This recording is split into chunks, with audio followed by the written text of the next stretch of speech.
인생은 끊임없이 변화되고 바뀌어 갑니다. 그럼에도 불구하고 우리가 끝까지 붙잡아야 될 것은 하나님과 하나님의 말씀, 예수님과 예수님의 말씀입니다. 한 시대가 지나가면 그 시대에 사는 사람들이 바뀌게 되는 것을 우리가 보게 됩니다. 여호수아 시대에는 오직 하나님, 나와 내 집은 오직 여호와만 섬기겠노라 하면서 하나님 중심으로 살았습니다. 그런데 이제 한 세대가 가고 두 세대가 가고 믿음에 점점 둔해지고 약해져서 사사시대를 가게 되면은 다른 세대가 되어버립니다. 그래서 하나님을 알지 못하고 우상을 섬기고 그래서 하나님의 징계를 당하는 그런 악순환의 모습을 7번이나 우리가 사사기에서 보게 됩니다.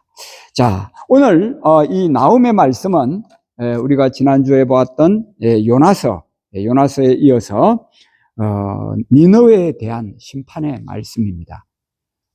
요나서 시대는 하나님께서 요나를 니느웨에 가서 그 심판을 선고하라 그랬습니다. 선포하라고 했습니다. 그래서 40일이 지나면 니느웨가 멸망할 거다 그렇게 이제 선포했더니 온 니느웨 백성들이 금식을 하면서 회개했어요. 그래서 여호와 하나님께 기도하면서 하나님 우리를 제발 좀 살려주세요 하면서 그들의 행위를 완전히 하나님께로 바꾸었습니다. 그래서 하나님이 그들을 불쌍히 여겨서 그들을 용서해 주신 것이죠. 그런데 이제 한 100년의 세월이 지났습니다. 그런데 그 니느웨가 이제 완전히 악한 시대로 바뀌어버린 만 거죠. 하나님을 전혀 모르고 강팍하고 교만하고 사람들을 얼마나 학대하고 괴롭히는지 특별히 아수르라는 이 나라의 수도가 되었습니다. 니느웨가 수도가 되어서 이 아수르라는 나라는 산지에 세워진 제국인데 한 100년 동안 중동 지역을 통치를 했습니다. 그런데 주변에 있는 나라들을 다 정복해가지고 노략질을 하고 약탈을 하고 그리고는 사람을 잡아가지고는요 사람을 막 쪼개버립니다. 그리고는 그 시체 사람의 그 조각들을 짐승들한테 막 줘버려요. 그래서 짐승들이 그 사람의 시체를 막 먹게 되고요. 그리고 이제 그 살아있는 사람을 이제 끌고 가가지고는 그 신전에 인신 제사를 드렸습니다. 그러니까 그 불타는 데 들어가가지고 이 살아있는 사람이 얼마나 막 아우성을 치면서 막 죽음의 그 고통을 경험하면서 죽어가겠어요. 그죠? 그렇게 잔인한 민족이 바로 이 아수르라는 민족이라는 거죠.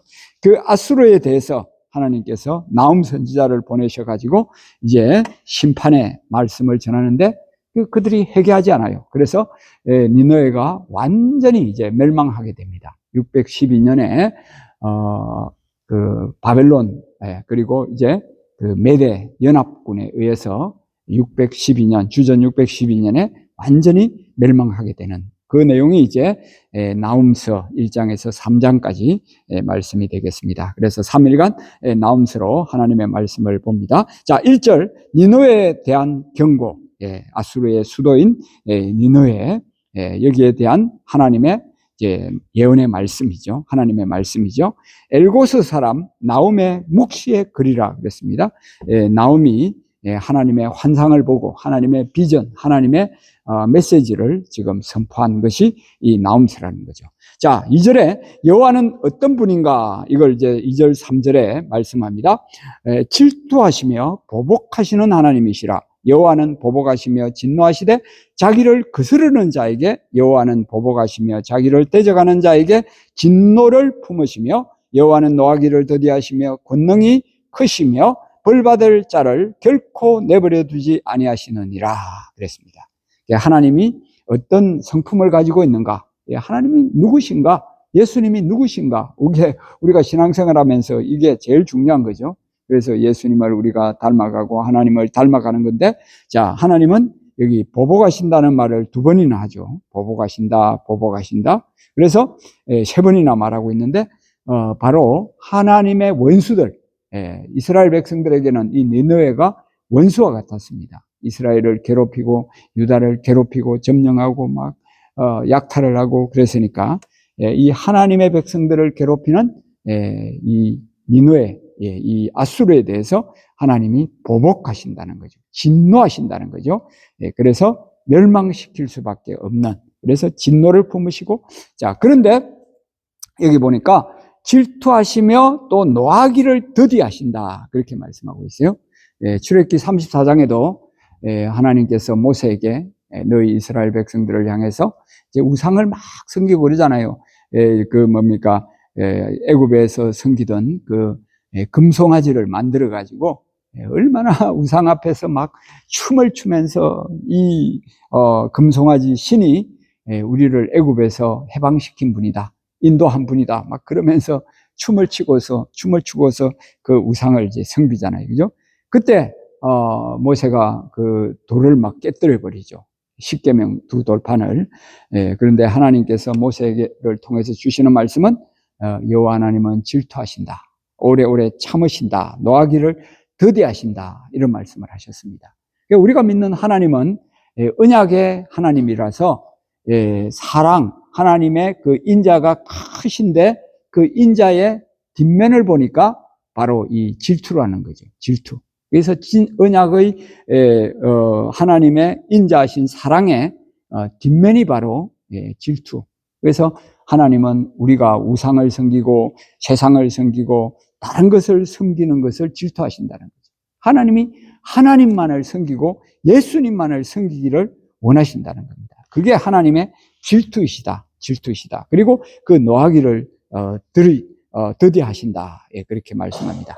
자, 그러나 이스라엘의 원수인 이 아수르에 대해서는 권능이 크셔서 벌을 막 하시고, 그리고 회리바람 같고 광풍이고 구름이고, 그렇게 바다를 꾸짖고 모든 강을 말리시고, 세상의 모든 아름다운 것들, 바산과 갈멜이 쇠하며 레바논의 꽃이 시든다 그랬습니다.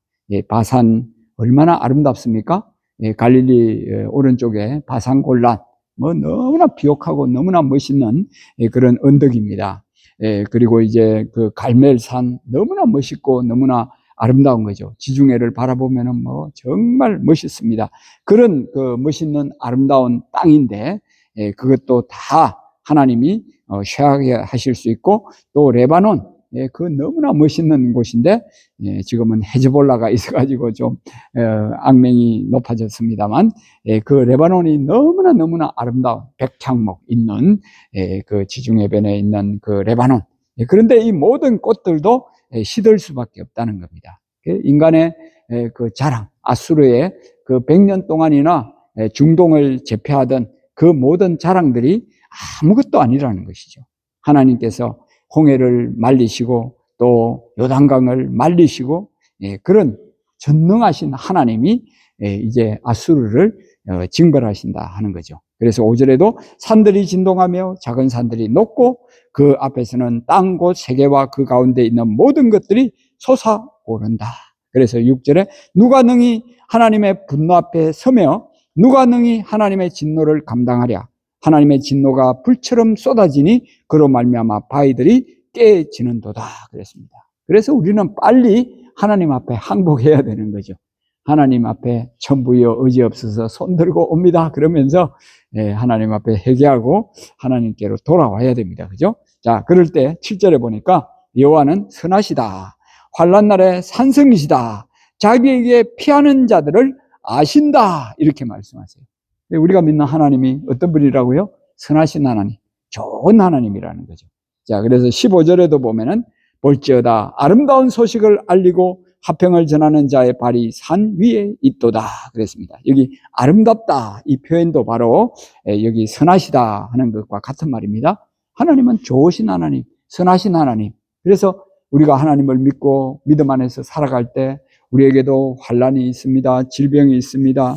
우리가 사랑하는 이를 먼저 떠나보내야 됩니다. 또 자녀에게 환난이 닥치기도 합니다. 그러나 이 모든 것들이 합력해서 선을 이룬다는 거죠. 롬828, 그죠? 모든 것이 합력해서 선을 이루느니라 그랬잖아요. 그죠? 그래서 선하신 하나님, 좋으신 하나님입니다. 천지를 만드시고 보시기에 좋았더라, 보시기에 좋았더라, 보시기에 좋았더라, 보시기에 좋았더라 7번이나 마지막에는 모든 것이 하나님의 보시기에 좋았더라 그랬습니다. 그래서 우리에게 주어지는 모든 현실, 우리 생각으로는 좀 더 하면 좋겠는데, 뭐 좀 더 좋으면 좋겠는데, 뭐 그러지만 그 모든 거에 하나님께서 우리에게 가장 좋은 걸로 주신 것이다. 그래서 여호와는 선하시다, 아름다운 것이다. 그래서 환난 날에 우리가 환난을 만나지만 크고 작은 환난을 다 만나잖아요, 그죠? 그렇지만 산성이시다, 산성. 네, 산성이 높이 있으면 얼마나 보호가 됩니까, 그죠? 철저하게 피난을 할 수 있는 거죠. 피난처이시죠, 피난처. 하나님이 우리가 만날 환난 가운데 피난처. 그래서 우리는 어디에 피해야 된다? 자기에게, 하나님에게, 우리 자신에게가 아니고, 여기 자기는 고려자기, 자기가 아니고요. 여기는 하나님이죠. 하나님. 산성이신, 그 환난 날의 산성이신, 피난처이신 그 하나님 앞에 피하는 자들을 하나님이 아신다. 여기 피한다는 말은 영어 성경에 보니까 trust in 이렇게 했어요. 신뢰한다는 거죠. 하나님을 의지한다는 거죠. 우리가 무엇을 의지하겠습니까? 세상 재물은 왔다 갔다 하는 것이고요, 그죠? 있다가도 없고 하는 것이고, 세상 권세도 뭐 있다가 없어지는 거 아닙니까?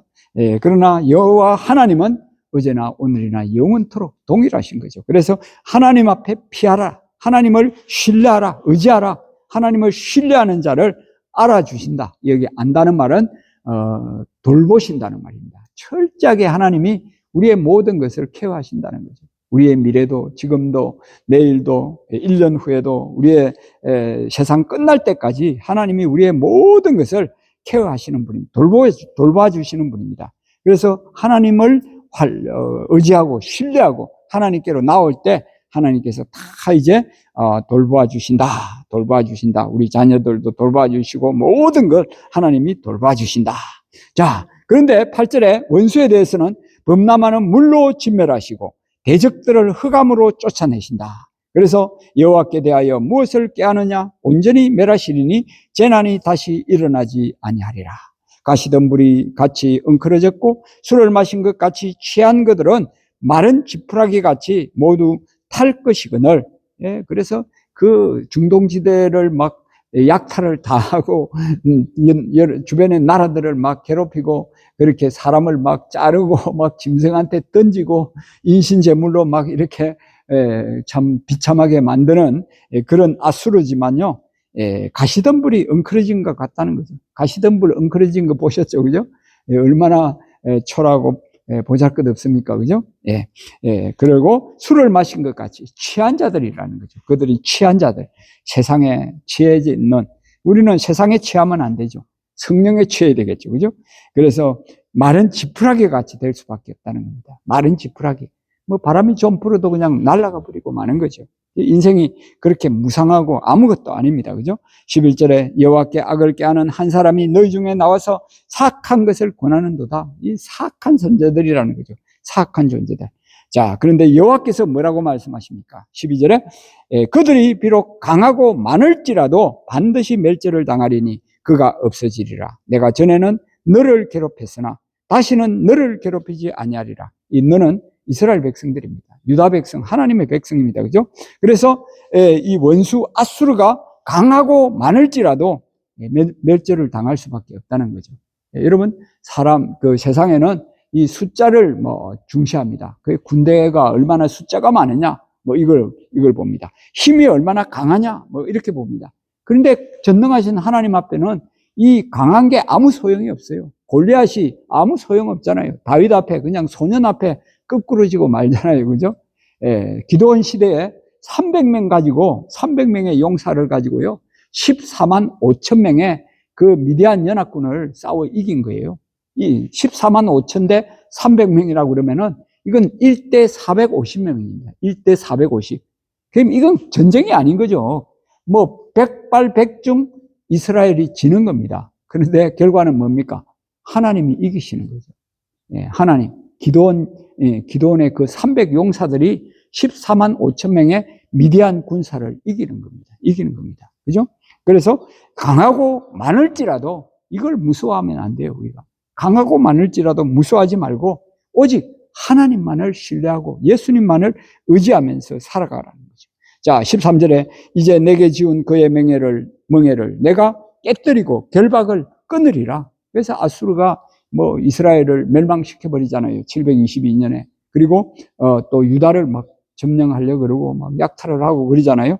하나님께서 이 아수르가 이스라엘 백성들에게 지은 그 멍에 그리고 그 결박 이걸 다 끊어서 이스라엘에게 자유와 해방을 하나님께서 주시겠다 하는 말씀이죠. 자, 우리가 죄와 마귀로부터 이 멍에를 가지고 있습니다. 결박을 가지고 있습니다. 그래서 죄가 마귀가 우리를 얼마나 괴롭힙니까? 얼마나 힘들게 만듭니까? 하나님으로부터 멀어지게 만들고 이 결박들을 누구의 힘으로 우리가 끊을 수 있는 겁니까? 전능하신 하나님의 힘으로 예수 그리스도께서 결박을 다 끊으시는 거예요. 십자가에서 피 흘려 돌아가신 예수 그리스도께서 우리의 모든 결박을, 모든 멍에를 다 끊어버리신다는 거죠. 그래서 수고하고 무거운 짐진 자들아 내게로 오라 내가 너희를 쉬게 하리라 그렇게 말씀하시잖아요. 그죠? 자, 그 다음에 이제 14절에 보니까 여호와가 내게 대하여 명령하였나니 내 이름이 다시는 전파되지 않을 것이라 내가 내 신들의 집에서 새긴 우상과 부은 우상을 멸절하며 내 무덤을 준비하리니 이는 내가 쓸모없게 되었음이라 그랬습니다. 이름이 이제 사라지도록 이름이 세상 사람들은 이름을 얼마나 중시합니까? 그죠? 근데 이 이름이 사라지도록 하겠다는 거죠. 이름이 사라지면 허무한 거죠. 그 다음에 우상을 멸절하는 거죠. 가지고 있는 이 우상들, 아수르에 얼마나 우상들이 많았습니까? 그 우상들이 다 멸망하게 된다는 거죠. 그리고, 허무하게, 쓸모없게, 되어질 거다. 무덤을, 준비할 거다. 그렇게 말씀합니다. 허무한 죽음을 이제 맞이하게 된다는 거죠. 자, 그러면 우리는 이제 뭘 해야 됩니까? 15절에 볼지어다. 아름다운 소식을 알리고 화평을 전하는 자의 발이 산 위에 있도다. 유다여 내 절기를 지키고 내 서원을 갚을지어다. 악인이 진멸되었으니 그가 다시는 내 가운데로 통행하지 아니하리로다. 그랬습니다. 이건 이제 전령이 하나님의 메시지를 전하는 거죠. 산 위에서 이 전쟁 상황을 이렇게 지켜보는데 적군이 이제 패배한 거예요. 그래서 이 전령이 그 아군 그 도시에 와가지고는 하나님께서 우리를 이기게 하셨다고, 적군이 다 멸망했다고, 다 사망했다고 그러면서 소식을 전하는 겁니다. 그러면서 15절에 볼지어다 아름다운 소식. 이제 적군으로부터 아군이 이긴 소식이죠. 그래서 평화의 소식이죠. 기쁨의 소식입니다. 사망했다. 그들이 사망했다. 그들이 죽었다. 멸망했다. 이거 좋은 소식이죠. 이게 복음입니다. 복음. 우리가 가지고 있는 복음이 뭡니까? 예수 그리스도의 십자가 죽음이죠. 예수님은 십자가에서 돌아가셨으나 다시 부활하셨습니다. 그래서 죄로부터 우리를 해방시켰습니다. 그리고 사망으로부터, 사망의 권세, 죽음의 권세로부터 우리를 해방시켰습니다. 그래서 우리 예수 안에 있는 자들은 영원한 부활, 영원한 생명을 누리면서 살아가게 되는 거죠. 그래서 아름다운 복음의 소식, 좋은 소식을 이 전령이 전한다. 우리 예수 그리스도께서 그 복음이 되신다. 그래서 화평을 전하는 자의 발이 산 위에 있도다. 평화를 전한다는 거죠. 야, 이제 우리는 평화를 누리게 되었다. 예수님의 십자가 아래서 하나님과 우리가 평화의 관계가 되었다. 우리는 정말 피스, 이 마음의 진정한 평화를 누리면서 살아가는 것이다. 자, 근데 해야 될 일을 여기 이야기합니다. 유다여 내 절기를 지키라 내 서원을 갚아라. 이건 뭐겠습니까? 우리는 참된 예배를 회복해야 된다는 것이죠. 예배는 하나님을 만나는 겁니다. 하나님 안에 있는 겁니다. 영과 진리로 하나님을 예배 하나님을 드리라고 그랬죠. 하나님 앞에 영과 진리로 예배를 드리라. 그런 사람들을 하나님이 찾으신다고 했습니다. 절기, 초막절, 유월절, 오순절 이런 절기들은 모두 하나님을 만나는 겁니다. 하나님께 예배하는 겁니다. 그래서 예배를 드리고 서원을 갚고 온전한 예배의 삶으로 우리가 나아가야 된다. 거기에 우리 믿음의 사람들의 승리가 있고 기쁨이 있고 또 우리의 생명, 우리의 기쁨 되시는 예수 그리스도께서 날마다 함께 해주시는 줄 믿습니다. 기도하겠습니다.